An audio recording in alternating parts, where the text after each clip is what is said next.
सारे तीर्थ धाम आपके चरणों में, हे गुरुदेव प्रणाम आपके चरणों में। सारे तीर्थ धाम आपके चरणों में, हे गुरुदेव प्रणाम आपके चरणों में। सारे तीर्थ धाम आपके चरणों में, हे गुरुदेव प्रणाम आपके चरणों में, चरणों में। सारे तीर्थ धाम आपके चरणों में, हे गुरुदेव प्रणाम आपके चरणों में। बोलिए सतगुरुदेव भगवान की।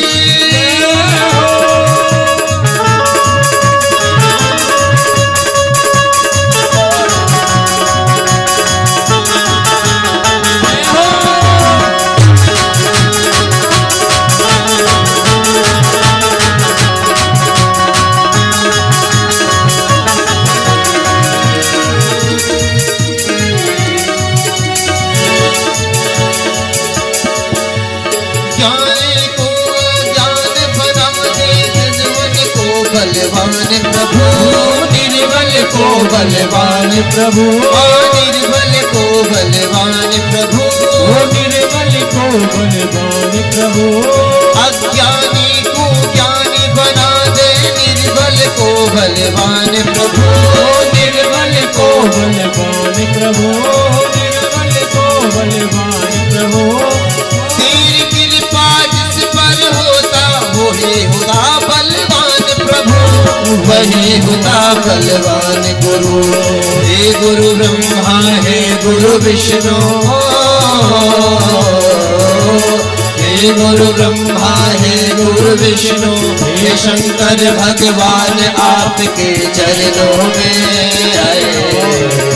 सूर्य तीर्थ धाम आपके चरणों में, चरणों में।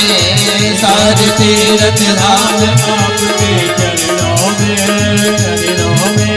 हे गुरुदेव प्रणाम आपके चरणों में।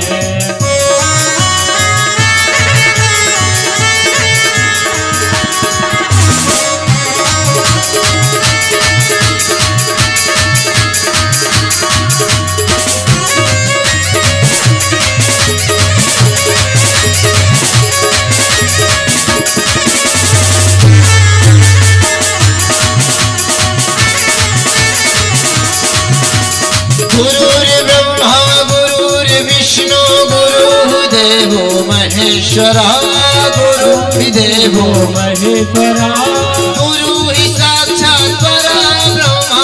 तस्मै श्री गुरुवे नमः, तस्मै श्री गुरुवे नमः, तस्मै श्री गुरुवे नमः। सारे तीर्थ धाम आपके चरणों में, चरणों में।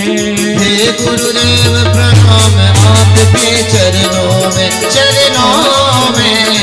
सारे तीर्थ धाम आपके चरणों में,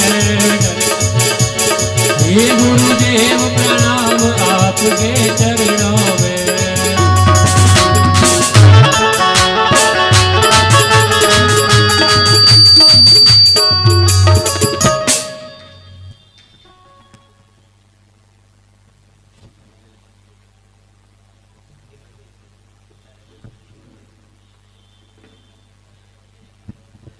हरि ओम। अवित्रावित्रो वा सर्वावस्थांगतोऽपि वा या स्मरेत् पुण्डरीकाक्षा सभय्यावित्राश्च। ओम पुण्डरीकाक्षा पुनातु पुण्डरीकाक्षा।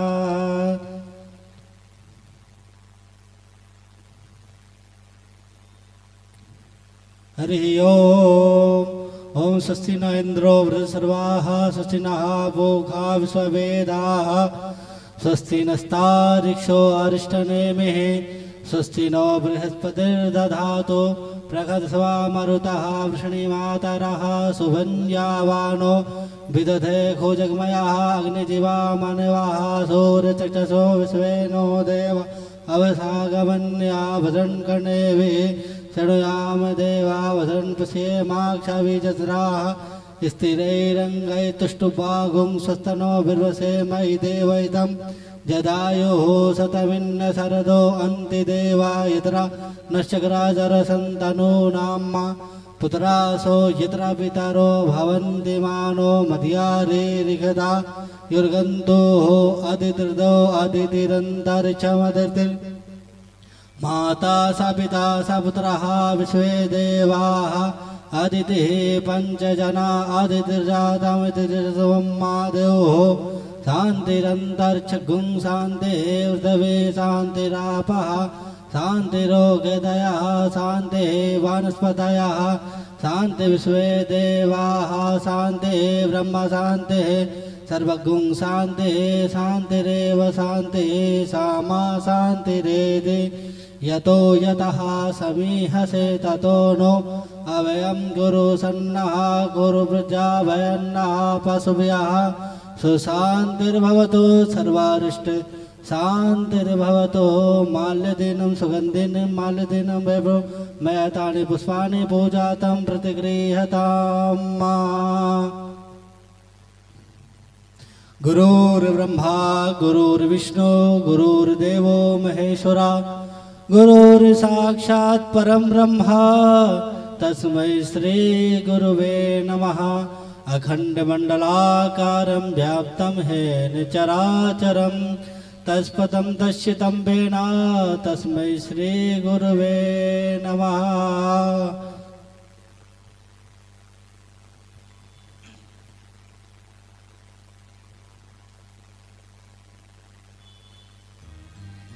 आर्तिक्यम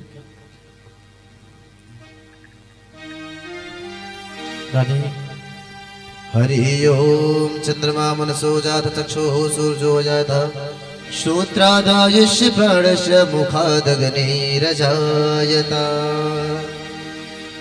यह शिव पुराण शिव जी की आरती कीजिए, शिव चरणों में ध्यान अपना दीजिए। शिव पुराण शिव जी की आरती कीजिए, शिव चरणों में ध्यान अपना दीजिए। हे महाग्रंथ शिव ग्रंथ है मिटाने वाला, बिगड़ी को बनाने वाला। ये महाग्रंथ है शिव पुराण सद्मार्ग बताने वाला, बिगड़ी को बनाने वाला। यह महाग्रंथ है शिव पुराण सत्य मार्ग बताने वाला, बिगड़ी को बनाने वाला।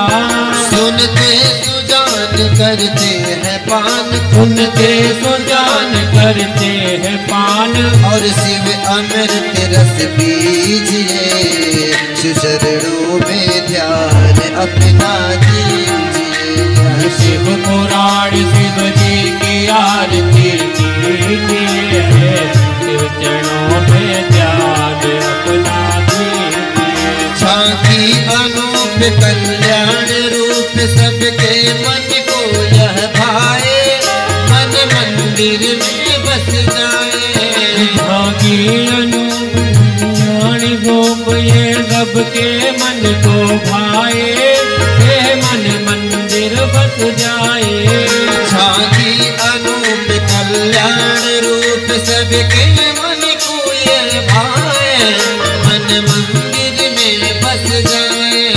झांकी अनूप कल्याण रूप ये सबके मन को भाए, मन मंदिर में बस जाए। शिव ध्यान लगा मन को तू जगा, शिव ध्यान लगा मन को भी जगा, और तन मन अर्पण कीजिए। शिव चरणों में ध्यान अपना दीजिए। शिव पुराण शिव जी की आरती कीजिए, शिव चरणों में ध्यान अपना दीजिए। 24,000 इस लोगों का सर यह पावन ग्रंथ कहाए, शिव की महिमा बतलाए। 24,000 इस लोगों का सर यह पावन ग्रंथ कहाए, शिव की महिमा आए। 24,000 इस लोगों का सरया पावन ग्रंथ कहाए, शिव महिमा को बतलाए। 24,000 लोग ये पावन ग्रंथ कहाए, शिव की महिमा बतलाए। हो जा पुनीत विषयों को जीत, हो जा पुनीत विषयों को जीत, हो जा पुनीत विषयों को जीत, हो जा पुनीत विषयों को जीत। और तन मन अर्पण कीजिए, शिव दिलों में ध्यान अपना दीजिए। महारानी शिव जी की आरती कीजिए, शिव चरणों में ध्यान अपना दीजिए। कर्पूर गौरम करुणावतारम, संसार सारम भुजगेन्द्रहारम, सदा सैतम नमामि। त्वमेव माता चिंता त्वमेव, त्वमेव बन्धो चिंता त्वमेव, त्वमेव विद्या द्रव्यं त्वमेव, त्वमेव सर्वं मम देव देव, त्वमेव सर्वं मम देव देव, त्वमेव सर्वं मम देव देव। हरि ओम शीतले करणे देवो शांतिरंतरिक्षगुं शांतिः पृथिवी शांतिरापः शांतिरोषधयः शांतिः वनस्पतयः शांतिर्विश्वे देवाः शांति ब्रह्म शांतिः सर्वगुं शांतिः शांतिरेव शांतिः सामा शांतिरेधि। हरि ओम एकदन्ताय विद्महे वक्रतुंडाय धीमहि तन्नो दन्ते प्रचोदयात्। हरि ओम नारायणाय विद्महे वासुदेवाय धीमहि तन्नो विष्णु प्रचोदयात्। हरि ओम महालक्ष्मी च विद्महे विष्णुपत्नी च धीमहि तन्नो लक्ष्मी प्रचोदयात्। हरि ओम तत्पुरुषाय विद्महे महादेवाय धीमहि तन्नो रुद्रः प्रचोदयात्। श्रीवन्तिका मूलचम्पकपाटलब्जे पुण्यागजाधरवेलरसालपुष्पै बिल्वप्रवालतुलसीदलमाञ्जरेः स्तपूजयामि जगदीश्वरने प्रसीद। नानासुगन्धिपुष्पाणि यथा कालोद्भवानि च पुष्पाञ्जलिर्मया दत्त्वा गृहाण परमेश्वरः मन्त्रपुष्पाञ्जलिं समर्पयामि। बोले श्री शिव महापुराण की जय, बोले बाबा महाकाल की जय, बोले शंकर भगवान की जय, बोले गौरी शंकर भगवान की जय, राजा रामचंद्र भगवान की जय, श्री व्यास महाराज की जय, जय श्री राधेश पार्वती पते हर हर महादेव। बोल महाकाल भगवान की जय, श्रीमद् शिव महापुराण की जय, उज्जैन नगरी की जय। कि कहते हैं आंधी और तूफानों को देखकर वो घबराते हैं जिनके मन में प्राण होते हैं, मौत को देखकर वो हंसते हैं जिनके मन में महाकाल होते हैं। बोल महाकाल भगवान की। आइए हम सभी भक्तगण जुड़ते हैं राज का गोपाल सेवा ट्रस्ट से। राज का गोपाल सेवा ट्रस्ट जो श्री धाम चित्रकूट में निर्माण चल रहा है हॉस्पिटल का। जिन जिन भक्तों ने दान दिया है वो अभी आपको नाम उनके सुनाए जाएंगे। और जो भक्त महाराज जी के इस संकल्प में सहयोग करना चाहें वो महाराज जी की जो लाइव कथा चल रही है उस पर पेटीएम का जो स्कैनर वो भी चल रहा है, अकाउंट नंबर भी चल रहे हैं। जो भी आप अपने पुण्य की कमाई से जैसे गौ हॉस्पिटल के लिए कुछ दान करना चाहें तो महाराज जी की सेवा से सहायता सेवा अवश्य करें। तो आइए जिन दानदाताओं ने नाम गौ हॉस्पिटल के लिए दान दिए हैं और श्रीमद् शिव महापुराण के लिए जो दान दिया है उनके आपको नाम बताते हैं। राजेश मेहता जी 21,000 रुपए जो कि दिल्ली निवासी हैं। आप सभी उनके नाम श्रवण करते जाएं और तालियों की सेवा करते जाएं। महाराज जी ने हमें बताया था कि ताली बजाने से बहुत बड़ी फायदा है। किसी का बीपी हाई होता हो या लो हो जाता हो ताली बजाने से कंट्रोल रहता है। और ठाकुर जी के सामने नृत्य करने से पैरों में दर्द नहीं होता है। दुनिया के सामने तो हम लोग बहुत नाचते हैं, कभी ठाकुर जी के सामने नाच के देखो। प्रेम कुमार राजमहल साहब 1100 रुपए इन्होंने दान दिया है, भगवान इनको धर्म कार्य में लगा रखे। देवेंद्र सालू जी 2100 रुपए। ईशान नाटक टागर जी, ईशान नट टागर जी 500 रुपए। श्री अमृत वाणी महिला मंडल की तरफ से 51 रुपए का दान आया है श्री प्राण और गो हॉस्पिटल के लिए। प्रियंका राजपूत जी 500 रुपए। अभिषेक ओरी ओ हरि जी एवं मंजू ओ हरि जी की तरफ से 1100 रुपए का दान आया है। विपुल चतुर्वेदी एवं सुनीता चतुर्वेदी जी की तरफ से 500 रुपए का 1100 रुपए का दान आया है। धीरज कनौजिया जी एवं दीपमाला जी की तरफ से 1100 रुपए का दान आया है। विनोद कुमार जी, गायत्री बहन जी 500 रुपए का दान। रमाकांत जी 1100 रुपए का दान। संगीता शर्मा जी 500 रुपए का दान। राजू गुप्ता जी की तरफ से 500 रुपए का दान। पूरन 1100 रुपए। अंजू जी 1100 रुपए। चंद्रशेखर जी 2100 रुपए। विष्णु जी 5100 रुपए और मेहक बहन जी गौ सेवा के लिए 2100 रुपए का दान आया है। भगवान इन सभी के भंडार ऐसे भरे रखें और हम महाकाल के चरणों में बैठकर ये प्रार्थना करते हैं कि भगवान इनके भंडार ऐसे ही भरे रखें और इनको धर्म के कार्य में ऐसे ही लगाए रखें। जो महाराज जी ने संकल्प लिया है उसमें हम सभी बढ़ चढ़कर महाराज जी का सहयोग करें। जो असहाय गौ माता बेचारी इधर उधर फिर रही हैं उनके लिए बढ़िया दवाई की, भोजन की, चाय की व्यवस्था हो।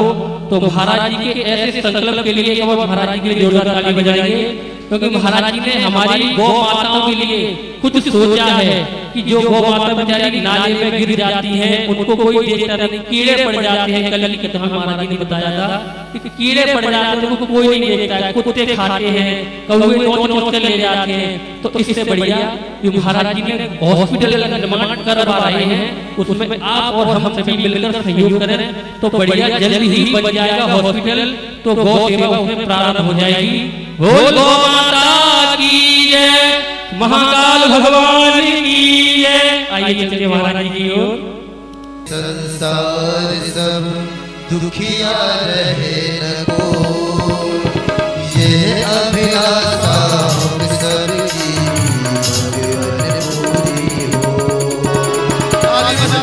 बस संसार सब दुखिया रहे न को, ये अभिलाषा हम सबकी भगवान पूरी हो।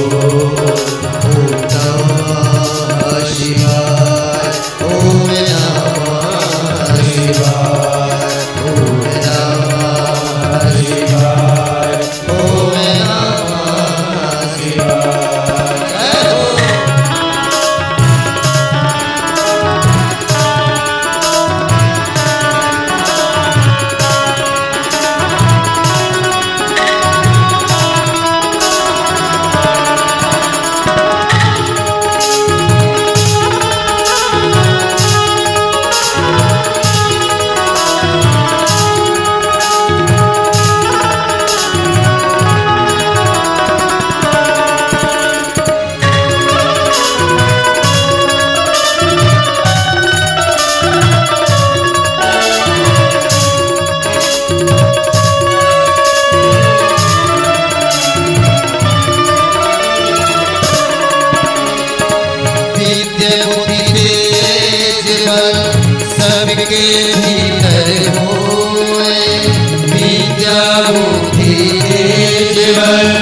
सबके भीतर होए, दूध बूंद धन धान से वंचित रहे न हो। दूध बूंद धन धान से वंचित रहे न हो। सुखी बसे संसार में दुखिया रहे न हो। ये अभिलाषा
हमें बचाओ करके दयाल, पाप से हमें बचाओ करके दयाल, पाप से हमें बचाओ करके दया दयाल, पाप से हमें बचाओ करके दया दयाल।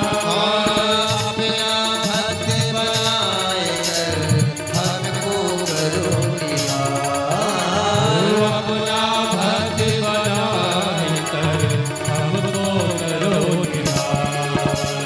सुखी बसे संसार सब दुखिया रहे न कोई, यह अभिलाषा हम सबकी भगवन पूरी हो। ओम नमः शिवाय, ओम नमः शिवाय, ओम नमः शिवाय, ओम नमः शिवाय।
तो थोड़ी देर के लिए पत्नी को छोड़ना है, मन से कहना है थोड़ी देर अपनी पत्नी को छोड़ दे, क्योंकि मैं अभी कथा में बैठा हूँ, है ना। मेरा मन पूर्ण रूप से यही लगना चाहिए। तो आइए, नमामि प्रसन्नो नील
प्रचण्डं प्रकर्षं प्रगल्भं परेशम् अखण्डम् अजं भानु कोटिप्रकाशम् त्रयशूलनिर्मूलनं शूलपाणि त्रयशूलनिर्मूलनं शूलपाणि भजेऽहं भवानि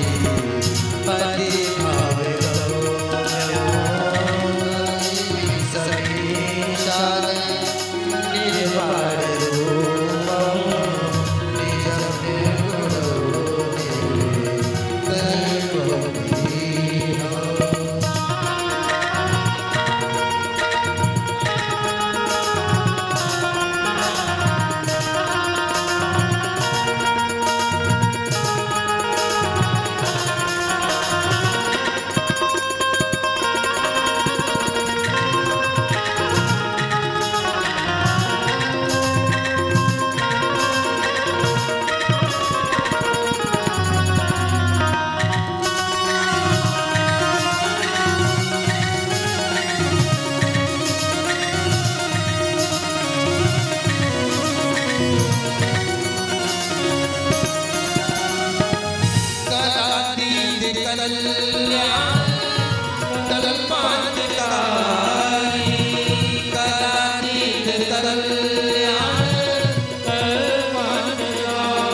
किस जगह में कोई चोरी करनी है, कृष्णनगर जाना है,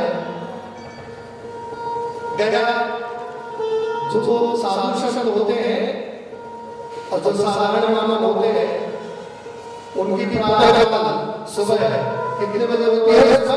4 बजे साधु संत होगी। और वैसे तो सुखी रहना चाहता है, जो अपना कल्याण चाहता है उसको ब्रह्म मुहूर्त में जगना चाहिए, है ना? और वैसे रात में कौन जगता है? रात्रि किसी से बताई गई है? चोरों की गवाही है, राक्षसों की भी है। कहते हैं 12 बजे के बाद यहाँ मत जाना, वहाँ मत जाना। दिन के तो कोई भी शमशान जा सकता है, रात में जाने से सबको डर लगता है। रात में जाएंगे कहीं भूत न लग जाए, प्रेत न लग जाए, है ना? तो रात्रि में जगना, दिन में सोना ये राक्षसों का काम है, मनुष्यों का काम नहीं है। रात्रि में जगते हैं। आजकल के बच्चे जब भैया राम राम राधे जाएंगे, रात में मोबाइल देखेंगे, सुबह स्कूल में जब लेक्चरर लेक्चर करेंगे तो भैया बैठे ऐसे से बनवाएंगे, ऐसे से की मारेंगे कि रात में मानो ये लड़का गए हुए थे। किस समय गए होते हैं? उस समय जिस समय हनुमान जी ने वहां आग लगाई थी और बुझाने का काम यही कर रहे थे, रावण ने बताया था ना।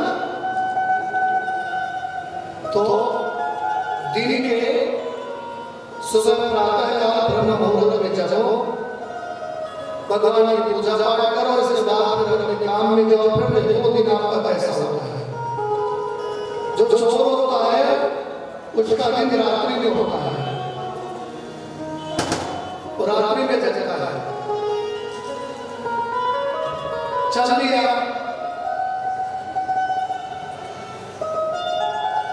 पहले शादियां भी रात्रि में नहीं होती थी। आज भी जो जानकार है, जो विद्वान है, तो आज भी रात्रि में शादी नहीं करते। बारात रात्रि में जाती है, सब कुछ शादी जो है रात्रि में होता है। अगर फेरों का समय तो शाम को होता है तो सुबह 4 से 6 बजे के बीच में होता है।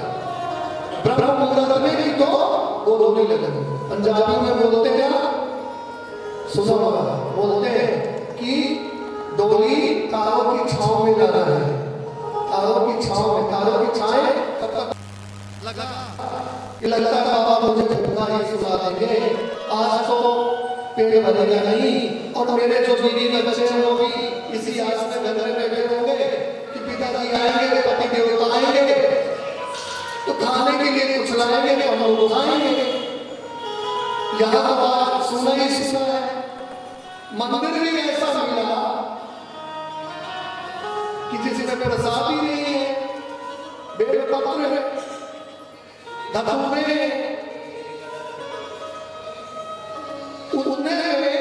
उससे ऊपर क्या दिखाई देता है? सुनने के ऊपर घंटा, बड़ा सा घंटा।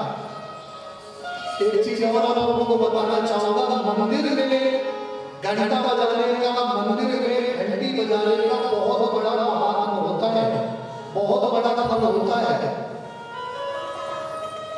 ये जो बच्चों को गरुड़ घंटी दे देते हैं खेलने के लिए, करते रहते हैं, दोष लगता है। घंटी भी बजाने का नियम है। घंटी बजाने का नियम जब है जब आप पूजा पाठ कर रहे होते हैं, है ना, सुबह शाम, तभी घंटी बजानी चाहिए। जब आप मंदिर जाते हैं तब एक बार ज्यादा कम से कम एक बार जो घंटी बजाना चाहिए।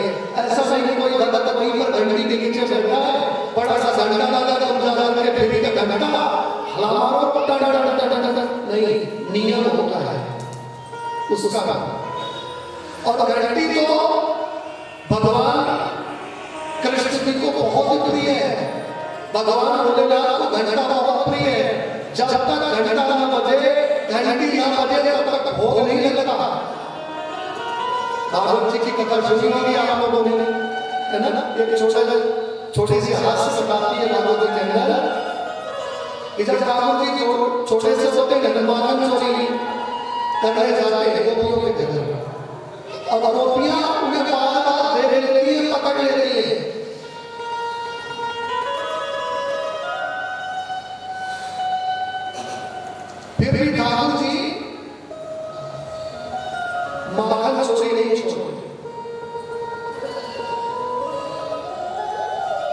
मगर आज तक ठाकुर जी को गोपियों ने रंगे हाथ नहीं पकड़ा था। एक दिन गोपियों ने सोचा कि मैया यशोदा के पास जब तक हम कान्हा को पकड़ करके नहीं ले जाएंगे तब तक मैया यशोदा ये नहीं मानेगी कि मेरा पुत्र चोरी करता है। मैया यशोदा के पास उलाना लेकर के जाती थी तो मैया यही कहती थी तुम्हारा दिमाग खराब हो गया है। जिसके घर में 1.25 लाख गैया हो, 1.25 लाख मन दूध दही होता हो, बड़ी बड़ी कन्हैया दूध दही से बड़ी होती हो, माखन से बड़ी होती हो, वो तुम्हारे घर में जाकर के चोरी करेगा क्या?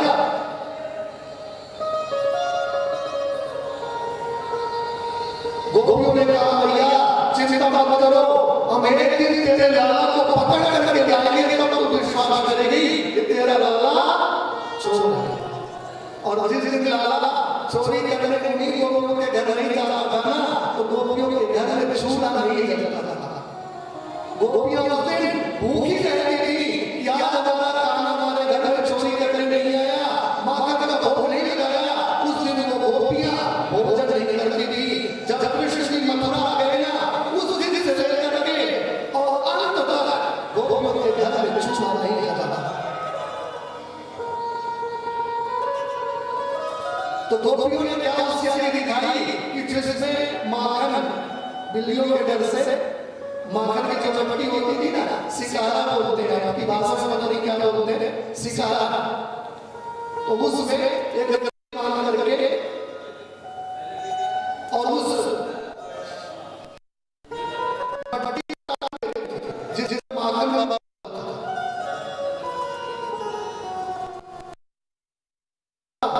अब काना पड़ जाएगा और उसी में छोटी सी डंडी बांध दी गई। डंडी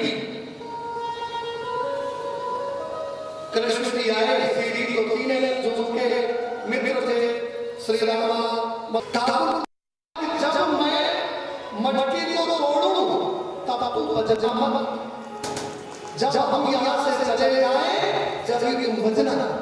बोले ठीक है। कन्हैया ने मटकी तोड़ी, घंटी नहीं बजी। कान्हा जैसे ही मक्खन हाथ में लिया और जैसे ही मुख में डाल करके भोग लगाया वैसे घंटी टुन टुन टुन टुन बजा गई। और वैसे गोपियां आती है कन्हैया को पकड़ लेती है। कन्हैया कहते हैं देख घंटी मैंने तुझे कहा था ना बजियो फिर भी तुम ना आई। घंटी ने कहा था मेरे ठाकुर भोग लगाए और मैं बजूं तो मेरे ठाकुर का भोग पूर्ण नहीं होगा। जो उसे चाहिए वो दे देते हैं।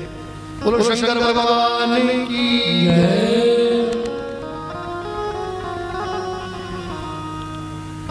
एक बार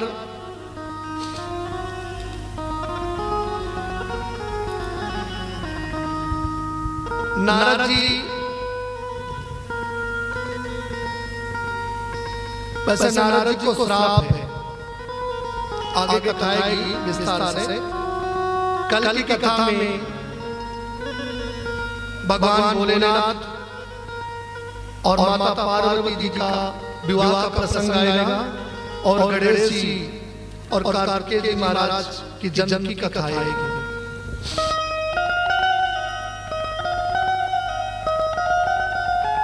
महाराज दक्ष के पहले 60,000 पुत्र होते हैं, फिर 10,000 पुत्र होते हैं। सभी को वो वन में भेजते हैं कि जाकर के तपस्या करो और तपस्या करके ऐसी शक्ति उत्पन्न करो जिससे आप सृष्टि का विस्तार कर सको। पहले तो सृष्टि उत्पत्ति होती है, ये शिव महापुराण की कथा है, शिव मनवंतर की कथा है। पहले शिव जी से विष्णु जी, विष्णु जी से ब्रह्मा जी, फिर विष्णु जी जाते हैं क्षीर सागर में शयन करने लगते हैं। उनके नाभि से कमल उत्पन्न होता है और उस कमल से फिर ब्रह्मा जी उत्पन्न होते हैं। ब्रह्मा जी मानसिक सृष्टि उत्पन्न करते हैं और इसके बाद ब्रह्मा जी जब मानसिक सृष्टि से उत्पत्ति नहीं बढ़ती है तो इसके बाद फिर मैथुन सृष्टि उत्पन्न करते हैं और मैथुन सृष्टि उत्पन्न करने के लिए एक पुरुष और एक नारी की आवश्यकता पड़ती है। ब्रह्मा जी अपने शरीर के दो भाग करते हैं, एक भाग पुरुष का, एक भाग स्त्री का बनाते हैं। दक्षादि प्रजापति जो है ये भगवान ब्रह्मदेव के मानसिक पुत्र हैं। दक्ष के 60,000 पुत्र उत्पन्न होते हैं, सभी को वन में भेज देते हैं, जाकर के तपस्या करो। भाई जब पुत्र उत्पन्न होता है तो पढ़ाई के लिए भेजते हैं ना, कि पढ़ाई करेगा, फिर पढ़ाई के बाद कमाई करेगा, कमाई करेगा तो फिर बाद में तेरा ब्याह करेंगे, है ना, कि पुत्र उत्पन्न होता है तुरंत ब्याह कर देते हैं।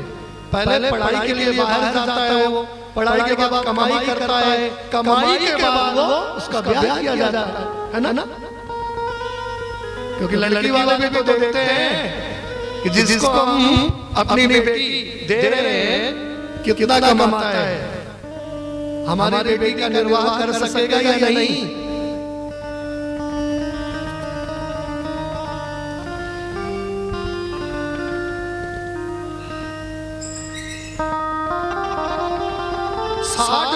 पुत्र जब चलते हैं तो नारद जी मिल जाते हैं, गुरु भी चाहिए होता है ना, नारद जी मिल जाते हैं और नारद जी 60,000 को बैरागी बना देते हैं, साधु सन्यासी बना देते हैं। सभी वक्कल वस्त्र पहन करके नारायण नारायण करते हुए आ जाते हैं। फिर 10,000 पुत्र उत्पन्न करते हैं, फिर जाते हैं, फिर नारद जी उनको बैरागी बना देते हैं, सन्यासी बना देते हैं। तब महाराज दक्ष नारद जी को श्राप देते हैं, नारद तू अगर ऐसे ही सभी को सन्यासी बनाता जाएगा तो सृष्टि नहीं बढ़ेगी। और तो सन्यासी इसलिए बना पाया क्योंकि उनको ज्ञान दे पाया, और ज्ञान देने के लिए, प्रवचन सुनाने के लिए समय चाहिए। मैं तुझे श्राप देता हूं कि तू एक पल के अलावा कहीं भी रुक ना सके। वैकुंठ लोक में जब चाहे नारद जी जितने देर तक रुक सकते हैं, ब्रह्म लोक में जितना चाहे उतने समय तक रुक सकते हैं, शिव लोक में चाहे जितने समय तक रुक सकते हैं, मगर अन्य जगह एक पल से ज्यादा नहीं रुक सकते। नारायण नारायण कहते हुए घूमते रहे हैं। नारद जी की कृपा है कि चारों तरफ भक्ति का प्रभाव है, नारद जी की कृपा है, क्योंकि जगह जगह जाते हैं, क्योंकि ये प्रचार करने वाला भी तो होना चाहिए, है ना, प्रचार के बिना कुछ नहीं है। तो नारद जी ने ही भक्ति का प्रचार किया है चारों तरफ। एक बार नारद जी का मन हुआ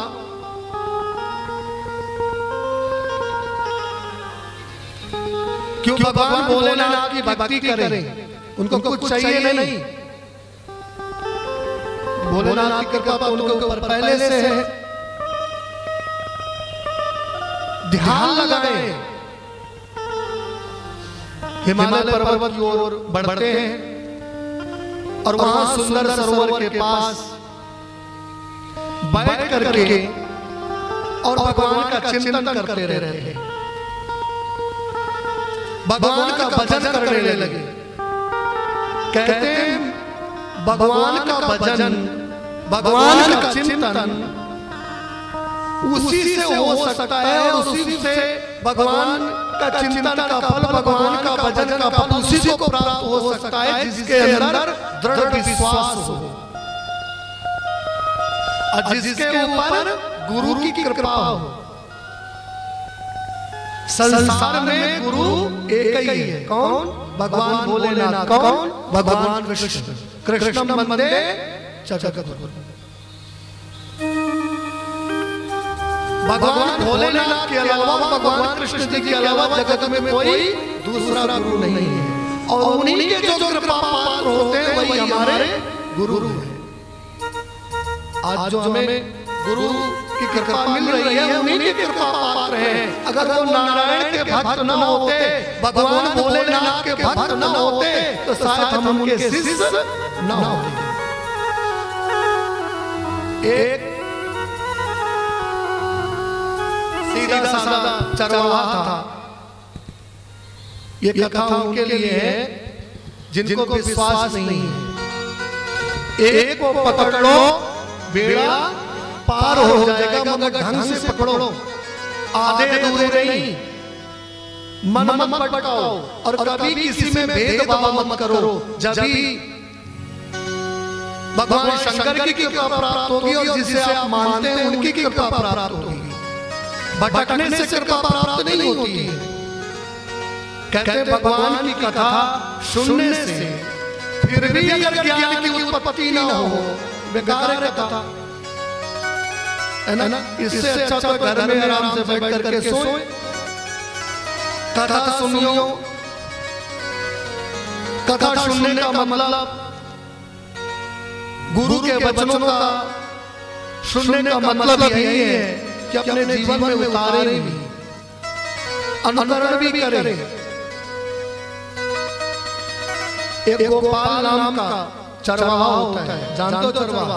ग्वाला जिसे कहते हैं, है ना? ग्वाला जो गौओं को चराता है। एक बार जहां उसकी गौएं थी, वहां से भक्त मंडली जा रही थी, साधु संत जा रहे थे, भक्त मंडली जा रही थी। वो राम राम का जाप, नमः शिवाय का जाप कर रहे थे, कृष्ण नाम का जाप कर रहे थे। वो सारे प्रसन्न थे, सारे वृद्धा थे किंतु प्रसन्न थे। उसने देखा कि राम राम का जाप करते हुए जा रहे हैं, कृष्ण नाम का जाप करते हुए जा रहे हैं, ये सारे प्रसन्न हैं, सारे खुश हैं। शायद इस नाम में कोई ऐसी शक्ति है, कोई ऐसा पावर है जिसका जाप करने से मेरा भी कल्याण हो सकता है। साधु संत तो चले गए और वो गैया चराता था, राम राम राम राम राम राम राम कहता रहता था। कुछ लोग तो भक्ति समाज की डर से नहीं कर पाते हैं। पहले आप देखो, जो शहर के आपके मंदिर होते थे, वहां पर लोग घर से लोटा भर करके ले जाते थे मंदिर तक। आज कोई भी मंदिर तक घर से लोटा भर करके नहीं ले जाता, नहीं ले जाता है। माताएं तो लेकर जाती हैं, मगर जो यंग लोग हैं ना, वो कहते हैं लोग देखेंगे तो क्या क्या के बड़ा भक्त है ये, है ना? टीका कोई नहीं लगाता। अभी तो महाकाल की नगरी में है ना, तो सभी के माथे पोते हुए हैं, सभी के टीका पोता हुआ है, लगा हुआ है। और जैसे दिल्ली पहुंचे, पंजाब पहुंचे, वैसे ही फिर टीका लगाने को मन भी नहीं करता, क्योंकि अगर बाहर निकलेंगे, है ना, तो ये सोच करके नहीं लगाते कि सामने वाला कहेगा बड़ा भक्त है ना, हम भक्त, हम दिखा नहीं रहे, हम बता नहीं रहे, हम भक्त हैं, हम भक्त हैं, उसमें कोई शंका नहीं है। राम राम का जाप करते थे, दिन भर अपना काम करते थे, मगर लोग हंसी मजाक उड़ाते थे। देखो ग्वाला होकर के राम नाम का जाप करता है, ग्वाला होकर के कृष्ण नाम का जाप करता है। जो इसका काम है वो नहीं कराता, जो साधु संतों का काम है ये करने लगा। भजन तो अगर भोजन सबको चाहिए तो भजन भी सबको करना चाहिए। अगर भोजन चाहिए सबको तो भजन भी सबको चाहिए। चल दिया, आगे बढ़ा, कुछ दिन व्यतीत हो गए, कम से कम उसकी वृद्धावस्था थी, 50 वर्ष की आयु थी। उसने संतों से पूछा था कि मेरा मन इस मन में नाम में लग जाए, कोई उपाय तो बताओ। उन्होंने कहा तेरा मन गुरु कृपा से लगेगा। बोला अपना मुझे आशीष मेरे गुरु बन जाओ। बोले नहीं, जब तू ये नाम जपेगा, जिसका नाम है, जिसका तू जाप करेगा, वही तेरा गुरु बन के आएगा। ये बात की है। कृष्ण कृष्ण कृष्ण कृष्ण दिन भर करता था, अपनी गैयों को चराता था और भगवान का भजन करता था। एक दिन की बात है कि एक दिव्य रूप धारण करके भगवान स्वयं